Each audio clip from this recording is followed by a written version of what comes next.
Paul, apôtre de Jésus-Christ par la volonté de Dieu, et le frère Timothée, à l'Église de Dieu qui est à Corinthe, et à tous les saints qui sont dans toute l'Achaïe. Que la grâce et la paix vous soient données de la part de Dieu notre Père et du Seigneur Jésus-Christ. Béni soit Dieu, le Père de notre Seigneur Jésus-Christ, le Père des miséricordes et le Dieu de toute consolation, qui nous console dans toutes nos afflictions, afin que, par la consolation dont nous sommes nous-mêmes consolés par Dieu, nous puissions consoler ceux qui se trouvent dans quelques afflictions. Car, de même que les souffrances de Christ abondent en nous, de même notre consolation abonde par Christ. Si nous sommes affligés, c'est pour votre consolation et votre salut. Si nous sommes consolés, c'est pour votre consolation, laquelle se réalise dans l'endurance des mêmes souffrances que nous endurons aussi. Et notre espérance à votre égard est ferme, parce que nous savons que, si vous avez part aux souffrances, vous avez part aussi à la consolation. Nous ne voulons pas, frères, vous laisser dans l'ignorance au sujet de l'affliction que nous avons éprouvée en Asie. Nous avons été excessivement accablés, au-delà de nos forces, de telle sorte que nous désespérions même de conserver la vie. Oui, nous avions déjà en nous-mêmes la sentence de mort, afin que nous n'eussions pas confiance en nous-mêmes, mais en Dieu qui ressuscite les morts. C'est lui qui nous a délivrés d'une telle mort et qui nous en délivrera. Oui, nous avons en lui cette espérance qu'il nous en délivrera encore, vous-même aussi, nous assistant par vos prières, afin que, pour le bienfait accordé à un si grand nombre de personnes, un grand nombre rende grâce pour nous. Telle est notre gloire, le témoignage de notre conscience. Nous nous sommes conduits dans le monde, et surtout à votre égard, avec sainteté et sincérité devant Dieu, non avec une sagesse charnelle, mais avec la grâce de Dieu. Nous ne vous écrivons pas autre chose que ce que vous lisez et comprenez, et j'espère que vous comprendrez jusqu'à la fin, comme vous avez déjà compris en partie que nous sommes votre gloire, de même que vous serez aussi la nôtre au jour de notre Seigneur Jésus. Dans cette confiance, je voulais aller d'abord chez vous, afin que vous eussiez une double grâce. Je voulais passer chez vous en allant en Macédoine, puis revenir de Macédoine chez vous, et vous me feriez ensuite accompagner en Judée. En formant ce projet, aurais-je donc fait preuve de légèreté? Ou bien, ce que je projette, le projeter, je, selon la chair, de sorte qu'il y ait en moi à la fois le oui et le non? Aussi vrai que Dieu est fidèle, notre parole à votre égard n'a pas été oui et non. Car le Fils de Dieu, Jésus-Christ, qui a été prêché parmi vous par nous, par moi, Sylvain et Timothée, n'a pas été oui et non, mais en lui, il n'y a que oui. Car, autant il y a de promesses de Dieu, toutes ont leur oui en lui. C'est pourquoi aussi par lui, nous disons l'Amen, à la gloire de Dieu. Or c'est Dieu qui nous a fermis en Christ avec vous, qui nous a oints, qui a mis aussi son sceau sur nous, et qui a mis dans nos cœurs les arts de l'esprit. J'en prends Dieu à témoin sur ma vie, que c'est pour vous ménager que je ne suis pas retourné à Corinthe. Ce n'est pas que nous dominions sur votre foi, mais nous contribuons à votre joie, car c'est par la foi que vous tenez ferme. J'avais donc pris la résolution de ne pas retourner chez vous pour vous causer une nouvelle tristesse. Car si je vous attriste, qui donc me réjouira, sinon celui que j'aurai attristé? C'est dans cette intention que je vous ai écrit, afin que, à mon arrivée, je n'eusse pas de tristesse de la part de ceux qui devaient me donner de la joie, ayant en vous tous cette confiance, que ma joie est la vôtre à tous, car je vous ai écrit dans une grande affliction et dans l'angoisse du cœur, avec beaucoup de larmes, non pour vous attrister, mais pour que vous connaissiez l'amour extrême que j'ai pour vous. Si quelqu'un a causé de la tristesse, ce n'est pas à moi qu'il l'a causé, mais pour ne rien exagérer, c'est à vous tous en quelque mesure. Il suffit pour cet homme du châtiment qui lui a été infligé par le plus grand nombre, en sorte que vous devez bien plutôt lui pardonner et le consoler, de peur qu'il ne soit accablé par une tristesse excessive. Je vous exhorte donc à faire acte d'amour envers lui, car je vous ai écrit aussi dans le but de connaître à l'épreuve si vous êtes obéissants en toutes choses. Or celui à qui vous pardonnez quelque chose, je lui pardonne aussi. Et ce que j'ai pardonné, si j'ai pardonné quelque chose, c'est à cause de vous, devant Christ, afin que Satan ne tire pas avantage de nous. Car nous n'ignorons pas ses desseins. Étant allé à Troas pour l'évangile de Christ, et une porte m'y étant ouverte dans le Seigneur, je n'eus point de repos d'esprit, parce que je ne trouvais pas là Tite, mon frère. C'est pourquoi, Ayant pris congé d'eux, je partis pour la Macédoine. Grâce soit rendue à Dieu, qui nous fait toujours triompher en Christ, et qui répand par nous en tout lieu l'odeur de sa connaissance. Car nous sommes, pour Dieu, la bonne odeur de Christ parmi ceux qui sont sauvés et parmi ceux qui périssent. Aux uns, une odeur de mort pour la mort, aux autres, une odeur de vie pour la vie. Et qui est suffisant pour ces choses? Car nous ne falsifions point la parole de Dieu, comme tant d'autres. Mais c'est avec sincérité, c'est de la part de Dieu, en Christ, que nous parlons devant Dieu. Commençons-nous de nouveau à nous recommander nous-mêmes? Ou avons-nous besoin, comme certains, de lettres de recommandation pour vous ou de votre part? Vous êtes vous-même notre lettre, écrite dans nos cœurs, connue et lue de tous les hommes. Vous montrez que vous êtes une lettre de Christ, écrite par notre ministère, non avec de l'encre, mais avec l'Esprit du Dieu vivant, non sur des tables de pierre, mais sur des tables de chair, sur vos cœurs. Cette assurance-là, nous l'avons par Christ auprès de Dieu. Ce n'est pas que nous soyons capables, de nous-mêmes, de penser quelque chose comme venant de nous, mais notre capacité vient de Dieu, qui nous a aussi rendus capables d'être ministres d'une nouvelle alliance, non de la lettre, mais de l'esprit. Car la lettre tue, mais l'esprit vivifie. Si le ministère de la mort, gravé en lettres sur des pierres, a été glorieux, au point que les fils d'Israël ne pouvaient fixer les regards sur le visage de Moïse, à cause de la gloire de son visage, bien que cette gloire fût passagère, combien le ministère de l'Esprit ne sera-t-il pas plus glorieux? Si le ministère de la condamnation a été glorieux, le ministère de la justice l'est bien davantage en gloire, car ce qui a été glorieux ne l'est plus à cet égard, en comparaison avec cette gloire suréminente. En effet, si ce qui était passager a été glorieux, combien plus ce qui est permanent sera-t-il glorieux? Ayant donc une telle espérance, nous usons d'une grande liberté, et nous ne faisons pas comme Moïse, qui mettait un voile sur son visage, pour que les fils d'Israël ne fixassent pas les regards sur la fin de ce qui était passager. Mais leurs esprits ont été endurcis, car jusqu'à ce jour, le même voile demeure quand ils lisent l'Ancien Testament, et ils ne se lèvent pas, parce que c'est en Christ qu'il disparaît. Jusqu'à ce jour, quand on lit Moïse, un voile est jeté sur leur cœur. Mais lorsque quelqu'un se convertit au Seigneur, le voile est ôté. Or, le Seigneur, c'est l'Esprit. Et là où est l'Esprit du Seigneur, là est la liberté. Nous tous donc, contemplant à visage découvert comme dans un miroir la gloire du Seigneur, nous sommes transformés en la même image, de gloire en gloire, comme par le Seigneur, l'Esprit. C'est pourquoi, ayant ce ministère, selon la miséricorde qui nous a été faite, nous ne perdons pas courage. Nous rejetons les choses cachées et honteuses, ne marchant pas avec astuce et ne falsifiant pas la parole de Dieu. Mais, par la manifestation de la vérité, nous nous recommandons à toute conscience d'homme devant Dieu. Si notre évangile est voilé, il est voilé pour ceux qui périssent, pour les incrédules dont le Dieu de ce siècle a aveuglé l'intelligence, afin qu'ils ne voient pas briller la splendeur de l'évangile de la gloire de Christ, qui est l'image de Dieu. Car nous ne nous prêchons pas nous-mêmes, mais nous prêchons Jésus-Christ le Seigneur, et nous nous disons nous-mêmes vos serviteurs à cause de Jésus. Car Dieu, qui a dit « La lumière brillera du sein des ténèbres », a fait briller la lumière dans nos cœurs, pour faire resplendir la connaissance de la gloire de Dieu sur la face de Christ. Nous portons ce trésor dans des vases de terre, afin que cette puissance extraordinaire soit de Dieu et non de nous. Nous sommes pressés de toute manière, mais non réduits à l'extrémité, dans la détresse, mais non dans le désespoir, persécutés, mais non abandonnés, abattus, mais non perdus, portant toujours avec nous, dans notre corps, la mort de Jésus, afin que la vie de Jésus soit aussi manifestée dans notre corps. Car nous qui vivons, nous sommes sans cesse livrés à la mort à cause de Jésus, afin que la vie de Jésus soit aussi manifestée dans notre chair mortelle. Ainsi la mort agit en nous, et la vie en vous.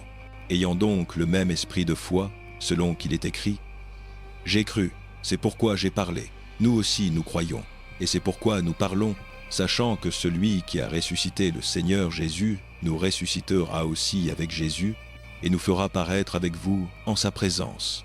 Car tout cela arrive à cause de vous, afin que la grâce, en se multipliant, fasse abonder à la gloire de Dieu les actions de grâce d'un plus grand nombre.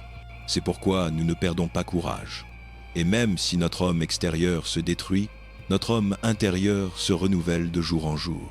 Car nos légères afflictions du moment présent produisent pour nous, au-delà de toute mesure, un poids éternel de gloire, parce que nous regardons non pas à ce qui se voit, mais à ce qui ne se voit pas. Car ce qui se voit est passager, mais ce qui ne se voit pas est éternel. Nous savons en effet que, si cette tente où nous habitons sur la terre est détruite, nous avons dans le ciel un édifice qui est l'œuvre de Dieu, une maison éternelle qui n'a pas été faite de main d'homme. Aussi nous gémissons dans cette tente, désirant revêtir notre domicile céleste, si du moins nous sommes trouvés vêtus et non pas nus. Car tandis que nous sommes dans cette tente, nous gémissons, accablés, parce que nous voulons non pas nous dépouiller, mais nous revêtir par-dessus, afin que ce qui est mortel soit absorbé par la vie. Or, celui qui nous a formés pour cela même, c'est Dieu, qui nous a donné les arrêts de l'esprit. Nous sommes donc toujours pleins de confiance, et nous savons que, tant que nous habitons dans ce corps, nous sommes loin du Seigneur, car nous marchons par la foi et non par la vue. Nous sommes pleins de confiance, dis-je, et nous aimons mieux quitter ce corps et demeurer auprès du Seigneur. C'est pour cela aussi que nous nous efforçons de lui être agréables, soit que nous demeurions dans ce corps, soit que nous le quittions. Car il nous faut tous comparaître devant le tribunal de Christ, afin que chacun reçoive selon ce qu'il a fait dans son corps, soit bien, soit mal. Connaissant donc la crainte du Seigneur, nous persuadons les hommes. Or nous sommes manifestes à Dieu, et j'espère que nous sommes aussi manifestes à vos consciences. Nous ne nous recommandons pas de nouveau à vous, mais nous vous donnons occasion de vous glorifier à notre sujet, afin que vous puissiez répondre à ceux qui se glorifient de l'apparence et non du cœur. Car si nous sommes hors de sens, c'est pour Dieu. Si nous sommes de sens rassis, c'est pour vous. Car l'amour de Christ nous presse, parce que nous avons cette conviction que si un seul est mort pour tous, tous donc sont morts, et qu'il est mort pour tous, afin que ceux qui vivent ne vivent plus pour eux-mêmes, mais pour celui qui est mort et ressuscité pour eux. Ainsi, désormais, nous ne connaissons personne selon la chair, et si nous avons connu Christ selon la chair, maintenant nous ne le connaissons plus ainsi. Si donc quelqu'un est en Christ, il est une nouvelle créature. Les choses anciennes sont passées. Voici, toutes choses sont devenues nouvelles. Or tout cela vient de Dieu, qui nous a réconciliés avec lui par Christ, et qui nous a donné le ministère de la réconciliation. Car Dieu était en Christ, réconciliant le monde avec lui-même, en ne leur imputant pas leurs offenses, et il a mis en nous la parole de la réconciliation. Nous faisons donc les fonctions d'ambassadeurs pour Christ, comme si Dieu exhortait par nous. Nous vous en supplions au nom de Christ. Soyez réconciliés avec Dieu. Celui qui n'a point connu le péché, il l'a fait pécher pour nous, afin que nous devenions en lui justice de Dieu. Ainsi, comme coopérateurs de Dieu, nous vous exhortons à ne pas recevoir en vain la grâce de Dieu, car il dit « Au temps favorable, je t'ai exaucé, au jour du salut, je t'ai secouru. Voici maintenant le temps favorable, voici maintenant le jour du salut. Nous ne donnons aucun sujet de scandale en quoi que ce soit, afin que le ministère ne soit pas blâmé. Mais nous nous recommandons nous-mêmes en toutes choses, comme serviteurs de Dieu, par beaucoup de patience dans les tribulations, dans les détresses, dans les angoisses, sous les coups, dans les prisons, dans les émeutes, dans les travaux, dans les veilles, dans les jeûnes, par la pureté, par la science, par la longanimité, par la bonté, par l'Esprit Saint, par un amour sincère, par la parole de vérité, par la puissance de Dieu, par les armes offensives et défensives de la justice, dans l'honneur et dans le déshonneur, dans la mauvaise comme dans la bonne réputation, regardés comme imposteurs et pourtant véridiques, comme inconnus et pourtant bien connus, comme mourants et voici nous vivons, comme châtiés et pourtant non mis à mort, comme attristés et nous sommes toujours joyeux, comme pauvres et nous enrichissons beaucoup de gens, comme n'ayant rien et nous possédons toutes choses. Nous vous avons parlé avec une grande ouverture, Corinthiens. Notre cœur s'est largement ouvert à vous.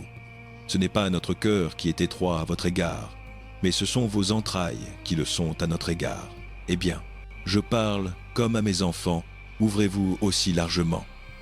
Ne vous mettez pas sous un joug étranger avec les incrédules, car quel rapport y a-t-il entre la justice et l'iniquité, Ou quelle union entre la lumière et les ténèbres? Quel accord entre Christ et Bélial? Ou quelle part a le croyant avec l'incroyant? Quel rapport entre le temple de Dieu et les idoles? Car nous sommes le temple du Dieu vivant, comme Dieu l'a dit. J'habiterai et je marcherai au milieu d'eux. Je serai leur Dieu, et ils seront mon peuple. C'est pourquoi, sortez du milieu d'eux, et séparez-vous, dit le Seigneur. Ne touchez pas à ce qui est impur, et je vous recevrai. Je serai pour vous un père, et vous serez pour moi des fils et des filles, dit le Seigneur Tout-Puissant. Ayant donc de telles promesses, bien-aimés, purifions-nous de toute souillure de la chair et de l'esprit, en achevant notre sanctification dans la crainte de Dieu. Faites-nous place dans vos cœurs. Nous n'avons fait tort à personne, nous n'avons ruiné personne, nous n'avons exploité personne. Ce n'est pas pour vous condamner que je parle ainsi, car je l'ai déjà dit. Vous êtes dans nos cœurs à la vie et à la mort. J'ai une grande liberté envers vous. J'ai pour vous une grande fierté. Je suis rempli de consolation. Je déborde de joie au milieu de toutes nos tribulations. Car, à notre arrivée en Macédoine, notre chair n'eut aucun repos. Nous étions affligés de toute manière, lutte au dehors, crainte au dedans. Mais Dieu, qui console les humbles, nous a consolés par l'arrivée de Tite, et non seulement par son arrivée, mais encore par la consolation que vous lui avez donnée.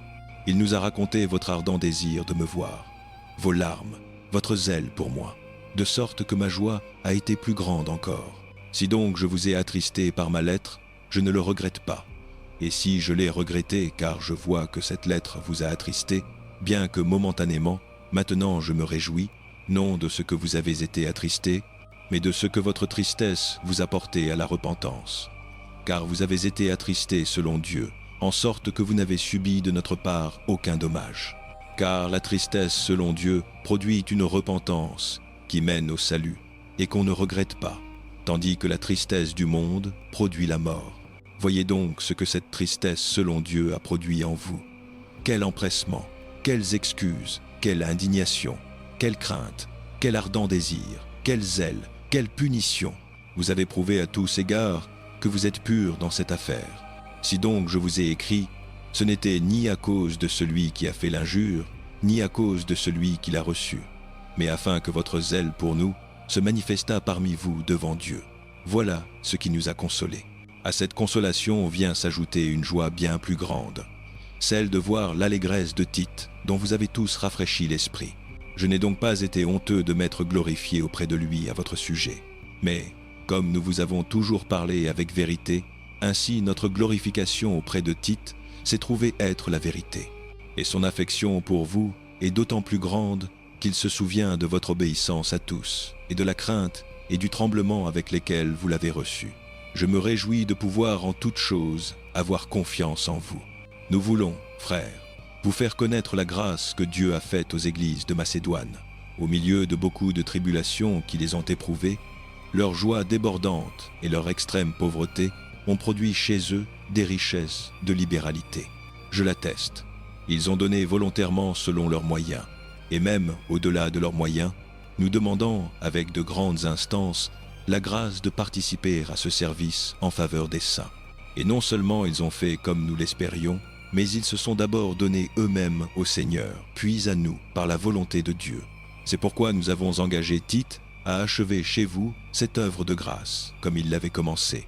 Or, comme vous excellez en toutes choses, en foi, en parole, en connaissance, en zèle à tous égards, et en l'amour que vous avez pour nous, excellez aussi en cette œuvre de grâce. Je ne dis pas cela pour donner un ordre, mais pour éprouver, par le zèle des autres, la sincérité de votre charité. Car vous connaissez la grâce de notre Seigneur Jésus-Christ, qui pour vous s'est fait pauvre, de riche qu'il était, afin que par sa pauvreté vous fussiez enrichis. Et voici mon avis sur cette affaire. C'est ce qui vous convient, à vous qui, dès l'an passé, avez été les premiers non seulement à agir, mais encore à vouloir agir.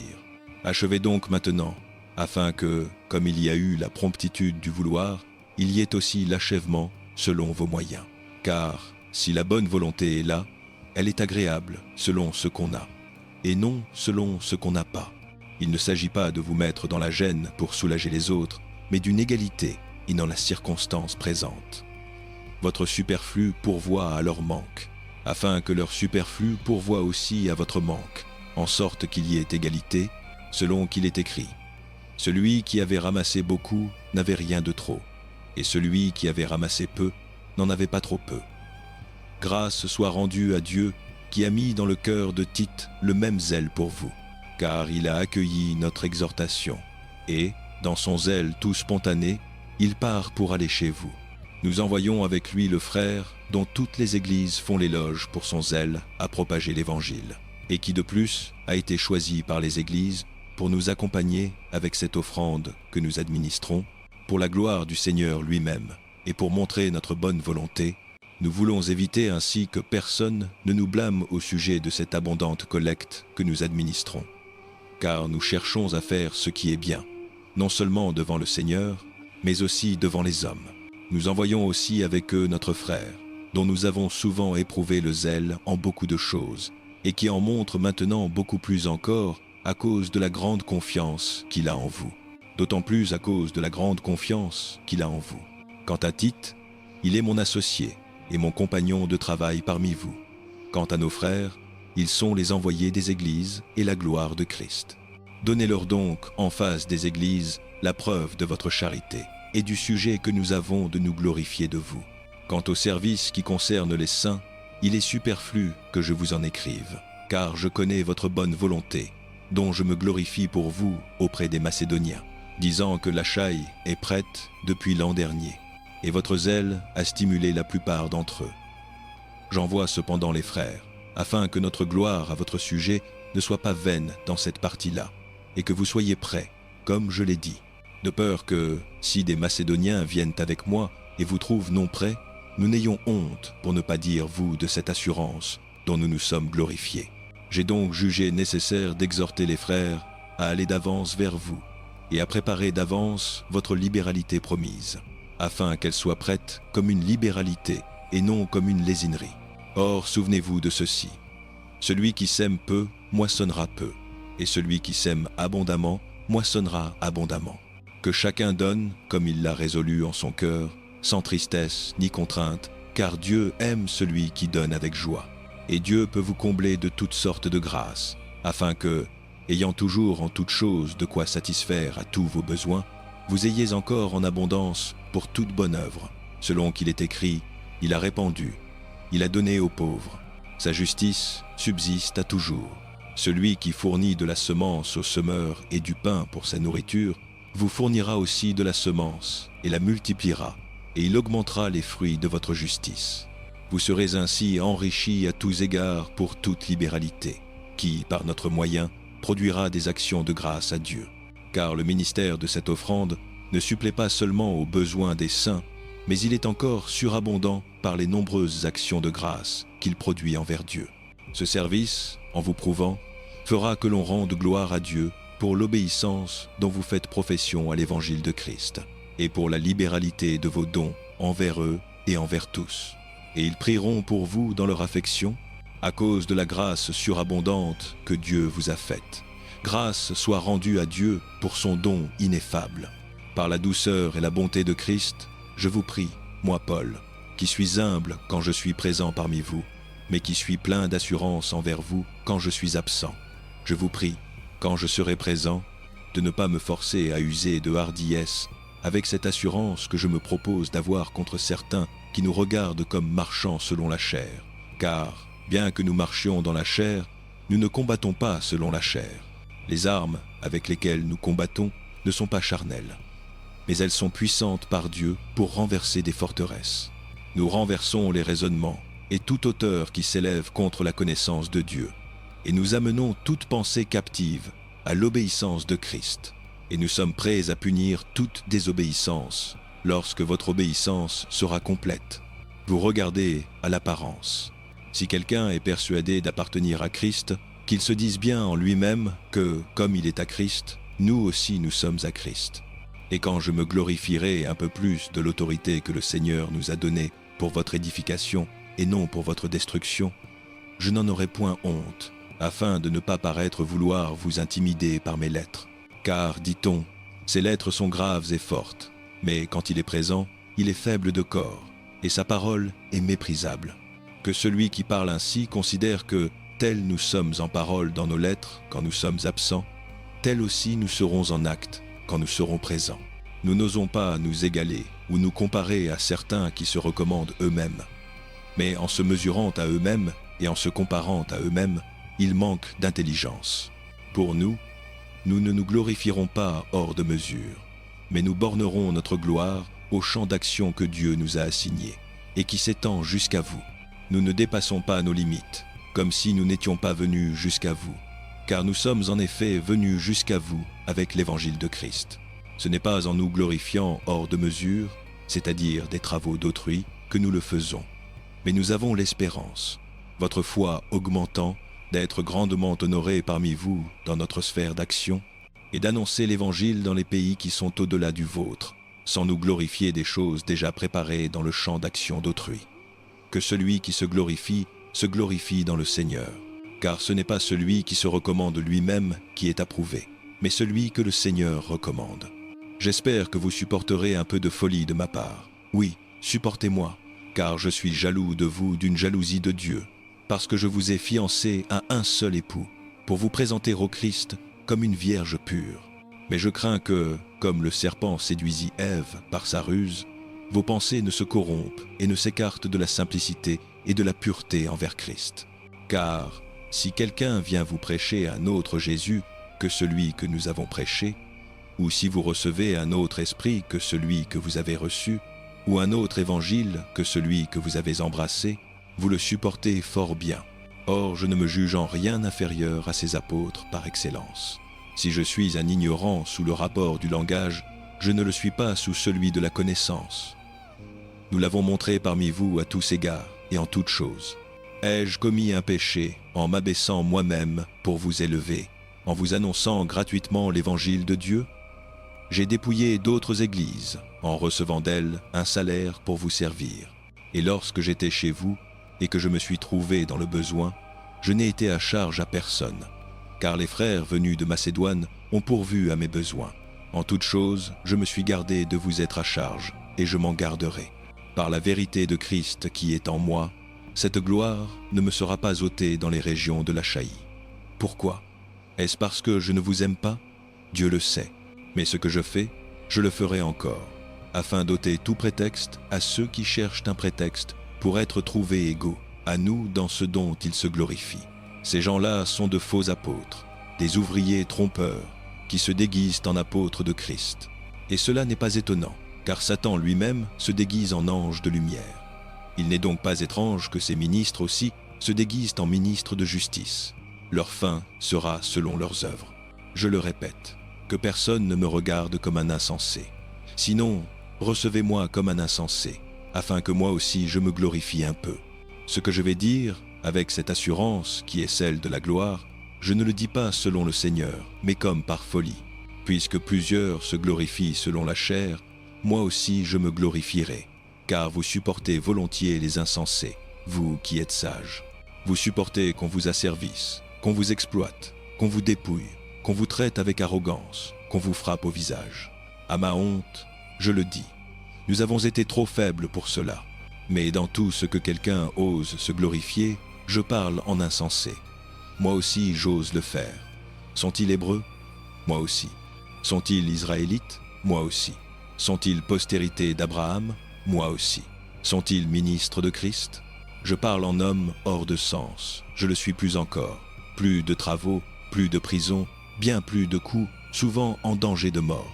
5 fois j'ai reçu des Juifs, 40 coups moins 1. 3 fois j'ai été battu de verge. 1 fois j'ai été lapidé. 3 fois j'ai fait naufrage. J'ai passé un jour et une nuit dans l'abîme. Souvent en voyage, en péril sur les fleuves, en péril de la part des brigands, en péril de la part de ceux de ma nation, en péril de la part des païens, en péril dans la ville, en péril dans le désert, en péril sur la mer, en péril parmi les faux frères, travaux et peines, veilles fréquentes, faim et soif, jeûnes multipliés, froid et nudité. Et sans parler du reste, mon assiduité quotidienne, le souci de toutes les églises. Qui est faible, que je ne sois faible, qui est scandalisé, que je n'en brûle. S'il faut se glorifier, je me glorifierai de ce qui concerne mon infirmité. Dieu, Le Père du Seigneur Jésus, lui qui est béni éternellement, sait que je ne mens pas.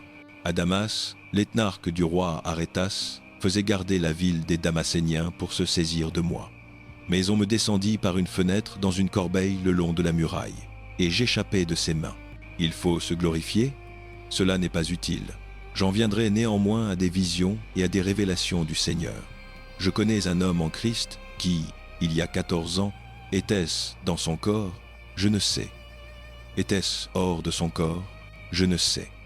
Dieu le sait, fut enlevé jusqu'au 3e ciel. Et je sais que cet homme était-ce dans son corps ou sans son corps? Je ne sais. Dieu le sait, fut enlevé dans le paradis, et qu'il entendit des paroles ineffables qu'il n'est pas permis à un homme d'exprimer. Je me glorifierai d'un tel homme, mais de moi-même, je ne me glorifierai pas, sinon de mes infirmités. Si je voulais me glorifier, je ne serais pas insensé, car je dirais la vérité. Mais je m'en abstiens, afin que personne n'ait de moi une opinion supérieure à ce qu'il voit en moi ou à ce qu'il entend de moi. Et pour que l'excellence de ces révélations ne me rende pas fier, il m'a été mise une écharde dans la chair, un ange de Satan pour me souffleter, afin que je ne m'élève pas. 3 fois j'ai prié le Seigneur de l'éloigner de moi, et il m'a dit, « Ma grâce te suffit, car ma puissance s'accomplit dans la faiblesse. Je me glorifierai donc bien plus volontiers de mes faiblesses, afin que la puissance de Christ repose sur moi. C'est pourquoi je me complais dans les faiblesses, dans les outrages, dans les détresses, dans les persécutions, dans les angoisses pour Christ. Car, quand je suis faible, c'est alors que je suis fort. Je suis devenu insensé. C'est vous qui m'y avez contraint. C'est par vous que je devais être recommandé, car je n'ai été en rien inférieur à ces apôtres par excellence, quoique je ne sois rien. Les marques d'un véritable apôtre ont été produites au milieu de vous, avec une entière patience, par des signes, des prodiges et des miracles. En quoi avez-vous été inférieur aux autres églises, sinon en ce que moi-même je ne vous ai point été à charge? Pardonnez-moi ce tort. Voici, pour la 3e fois, je suis prêt à aller chez vous, et je ne vous serai point à charge, car ce ne sont pas vos biens que je cherche, mais vous-même. Ce ne sont pas les enfants qui doivent amasser pour leurs parents, mais les parents pour leurs enfants. Pour moi, je dépenserai très volontiers, et je me dépenserai moi-même pour vos âmes. Si je vous aime davantage, serais-je moins aimé? Soit, je ne vous ai point été à charge, mais en homme astucieux, je vous ai pris par ruse. Ai-je tiré profit de vous par quelqu'un de ceux que je vous ai envoyés?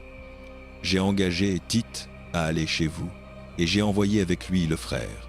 Est-ce que Tite a tiré profit de vous? N'avons-nous pas marché dans le même esprit, suivi les mêmes traces? Depuis longtemps, vous pensez que nous nous justifions devant vous. C'est devant Dieu, en Christ, que nous parlons. Et tout cela, bien-aimé, pour votre édification. Car je crains qu'à mon arrivée, je ne vous trouve pas tel que je voudrais, et que vous ne me trouviez pas tel que vous voudriez. Je crains qu'il n'y ait parmi vous des dissensions, des jalousies, des animosités, des disputes, des calomnies, des médisances, de l'orgueil, des troubles. Je crains qu'à mon arrivée, mon Dieu ne m'humilie de nouveau à votre sujet, et que je n'ai à mener le deuil sur plusieurs de ceux qui ont péché précédemment et qui ne se sont pas repentis de l'impureté, de l'impudicité et des débauches auxquelles ils se sont livrés. C'est pour la 3e fois que je vais chez vous.